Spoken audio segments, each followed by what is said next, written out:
7월 16일 오늘의 말씀입니다. 본문은 신명기 31장 9절로 13절까지 말씀입니다. 말씀을 제가 봉독하겠습니다.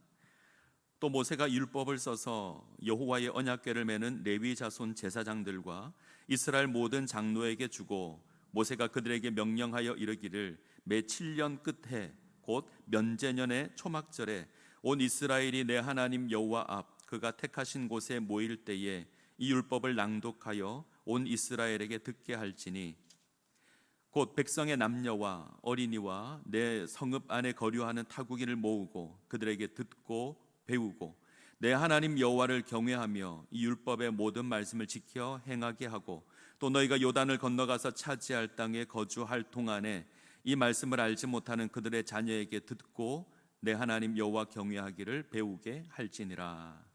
아멘. 120세가 된 모세는 이제 자신에게 주어진 사역을 마치고 하나님의 부름을 받을 때가 가까운 것을 압니다. 이제 모세는 이스라엘과 이제 새로운 지도자 여호수아를 두고 마지막 당부의 말을 하고 있습니다. 자, 지금 모세의 가장 큰 관심은 무엇일까요?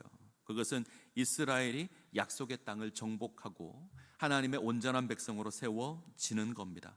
자, 이를 위하여서 모세는 율법을 기록하여서 레위인의 제사장들과 이스라엘 장로들에게 전달하고 있습니다. 그리고 그들에게 명령하죠.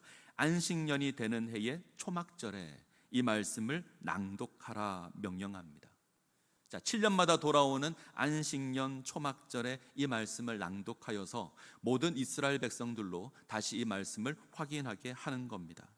자, 우리가 먼저 기억해야 될 것이 있습니다. 이 말씀을 낭독하는 때가 초막절입니다. 자, 초막절, 광야 40년 유랑한 것을 기념하는 절기가 초막절입니다. 광야 40년은 힘들고 어려운 시간들이었습니다. 그러나 하나님께서 함께 하셔서 이스라엘이 거친 광야를 지나지만 부족한 것이 없게 하셨습니다. 만나로 먹이시고 반석에서 물을 내시고 구름 기둥과 불 기둥으로 인도하십니다. 자, 이러한 하나님의 인도하심을 기념하여서 지키는 절기가 초막절입니다. 자, 아울러서 이 초막절은 가을의 추수를 마치고 지키는 절기이기도 합니다.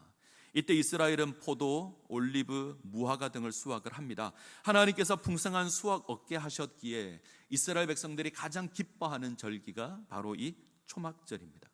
자, 정리를 한다면 초막절은 과거의 고난의 시간을 기념하는 동시에 약속의 땅에서 풍성한 수확의 기쁨을 누리는 것을 기념하는 절기입니다. 자, 이것을 통하여 지금 이스라엘에게 주어진 이 풍요가 하나님으로 말미암았다 고백하는 겁니다. 이스라엘의 주관자가 여호와 하나님이다 고백하는 겁니다. 자, 이것을 확인하는 절기에 하나님의 말씀을 낭독합니다. 자, 또 하나 기억해야 될 것이 있죠. 자, 매년 주어지는 초막절이 아닙니다. 7년마다 돌아오는 안식년, 이 안식년이 있는 초막절에 하나님의 말씀을 낭독하라고 합니다. 자, 왜 이렇게 했을까?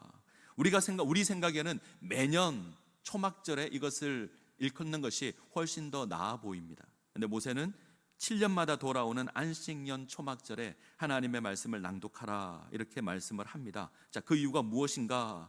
모이는 대상이 다릅니다. 일반 초막절에는 유대 남자들만 모입니다. 그런데 안식년이 포함된 이 안식년의 초막절에는 모든 이스라엘이 모입니다. 남자뿐 아니라 여자, 어린아이, 심지어 함께 거주하는 외국인까지 모입니다. 이는 모든 이스라엘이 하나님의 말씀을 들어야 한다는 겁니다. 약속의 땅에 가는 모든 사람이 하나님 말씀의 대상입니다. 어떤 사람들은 성경을 연구하고 이해하는 것에 대해서 이것은 특정한 사람들이 하는 것이다 생각하는 것 같습니다.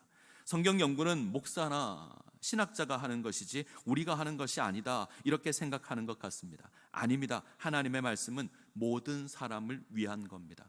모든 사람이, 모든 하나님의 백성이 하나님의 말씀 앞에 세워져야 합니다. 자, 정리하면 하나님의 주권을 확인하는 초막절에 모든 이스라엘이 하나님의 말씀을 듣습니다. 어떤 자세로 말씀을 들을까요? 이 말씀을 대하는 그 자세는 어떠해야 될까요? 자, 12절에서 모세는 듣고 배우고 지켜 행하라 명령합니다. 하나님의 말씀을 듣고 배우며 지켜 행해야 합니다. 먼저 우리는 하나님의 말씀을 들어야 합니다. 듣다, 히브리어로 쉐마라고 합니다. 관심을 가지고 귀를 기울이는 겁니다. 배우다라는 단어는 히브리어로 라마드라고 하는데, 이는 익숙해지도록 훈련하다, 이런 뜻입니다. 하나님의 말씀이 우리 삶 가운데 익숙하게 되는 겁니다. 자, 행하다, 히브리어로 아싸라고 합니다. 이는 하나님의 말씀에 합당한 삶을 살아가는 겁니다. 우리는 하나님의 백성으로 온전하게 세워져야 합니다. 이를 위하여 우리는 하나님의 말씀을 가까이 해야 합니다. 이 말씀은 우리를 구원하시고 인도하시며 열매 맺게 하시는 인생의 주관자 되신 하나님의 말씀입니다. 자, 모든 이스라엘이, 모든 하나님의 백성이 이 말씀을 들어야 합니다. 그 누구도 예외가 될 수 없습니다. 그리고 우리는 이 말씀을 대할 때에 듣고 배우고 그것을 행하는 삶을 살아가야 합니다. 이때 우리는 하나님을 경외하는 삶을 배우고 합당한 삶을 살아가게 될 겁니다. 이 은혜 가운데 세워지시기를 간절히 소원합니다. 기도하겠습니다. 인생의 주관자가 되시어 우리의 삶 가운데 역사하시는 하나님, 은혜를 감사합니다. 우리의 삶을 인도하시며 열매 맺게 하시니 또한 감사를 드립니다. 이 하나님 기억하며 그의 합당한 삶 살아가게 하여 주시옵소서. 하나님, 무엇보다 하나님의 말씀을 가까이 하기 원합니다. 귀 기울여 하나님의 말씀을 듣게 하시고 배우게 하시며 삶의 자리에서 행하게 함으로 하나님 경외하기를 배우게 하여 주시옵소서. 오늘 하루도 하나님의 말씀과 동행하게 하셔서 오직 하나님께만 영광 돌리게 하여 주시옵소서. 예수님의 이름으로 기도합니다. 아멘.